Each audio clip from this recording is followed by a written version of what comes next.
boys? It's Elusive here. As you can see, we just walking out of Walmart, or not Walmart, McDonald's.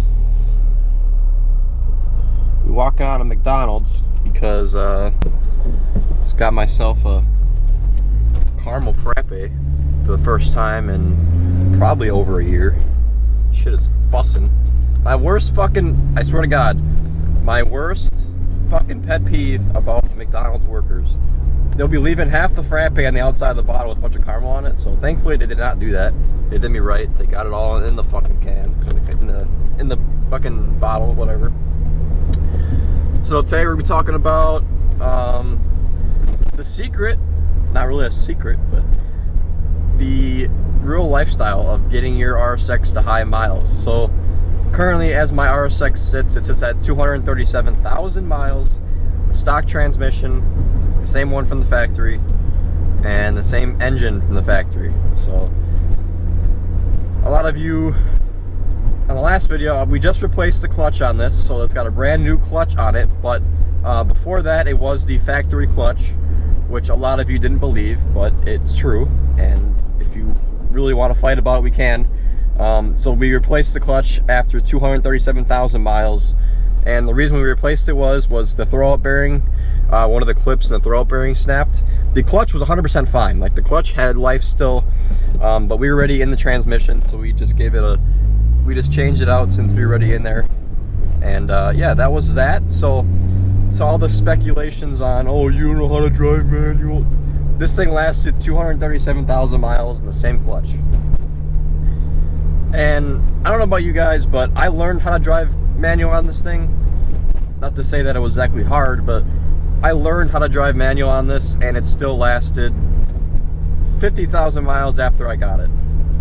So, and that was because the throwout bearing, one of the pins, or one of the clips snapped. Another thing is, I mean, this car, like, realistically had, like, no problems when I had it. The only problem I've ever had to replace and fix on this thing was the rear brakes twice because the caliper seized, so that was its own problem. But other than that, I really have no mechanical problems with this thing. I replaced the water pump. That was a long time, and that was like when I first got it. We replaced it because it was squeaking a little bit. We replaced that, and after that, really nothing has ever happened. I mean, you get your occasional the occasional problems we got is you just got cracking and all that stuff in the interior. You got the noises in the interior, but it really ain't that bad for how old this car is. I mean, this car is about to be 18 years old, something like that. So it's about to be 18 or so years old, and realistically, for the year how old it is, for how many miles it has, this thing runs mint. Like, now that we just replaced the clutch, that was the only problem we ever had, was the throwout bearing was squeaking. So we replaced that, brand new again. Wouldn't even notice. In terms of like the transmission, I mean, you're gonna have a slight grind in every gear. That's just the way Honda transmissions are. Like right now, my second and third grinds a little bit. I mean, it doesn't like pop out or anything. It goes into gear fine, doesn't pop out. But in terms of that, yeah, really no problem. So that's kind of the background of my car, where it sits currently with 237,000 miles. And if you think it's unbelievable that an RSX can last over 400,000 miles, just go on a Facebook group. We have at least 10 or 15 people actively running their RSX at 400,000 miles, and you could even go higher than that. That's just like an estimate that I would think would be reasonable for this car. And realistically, the main problem that I'm gonna have trying to get this thing to 400,000 miles is the rust. So if you guys live in an area without rust, you guys are already one step ahead. But where I live in Wisconsin, they salt the roads like a motherfucker, and they pretty much just ruin every car on the road. So we're doing like an internal battle with Wisconsin, trying to figure out why the hell they salt so much. The main problem I'm doing with this car is rust. A lot of people, even if you like do the undercoating, all that, it's not gonna last that long. Like all the undercoats only last like a year, maybe two max. So realistically, if you undercoat the car, it's not gonna matter because the fenders are still gonna rust out, which, you know, it's just like a visual thing. Like if the fenders rust out, it really doesn't affect anything mechanically. But when we did the clutch, we actually noticed there was parts of the underbody rusting out, which to be expected. This car has been in Wisconsin its whole life. It's got 237,000 miles, so all that. But like I said, the main problem with these cars is rust. If you live in a state where they don't salt the roads, where it doesn't snow, honestly, you guys are pretty much set for keeping your RSX to go over 400,000 miles. Yeah, like I said, even if you undercoat it, it's not gonna matter. You're still gonna get rust. It's just the nature of it. That's why I don't drive my red RSX in winter. As you guys saw, it gets put away in storage. Like for example, to take the clutch off, I guess to drop the transmission, I should say, you have to take off the front sway bar. And my front sway bar end links were so rusty, they were literally crumbling apart taking them off. And we replaced them about 2 years ago, under 2 years ago, and they're already crumbling apart. Like, I don't really understand.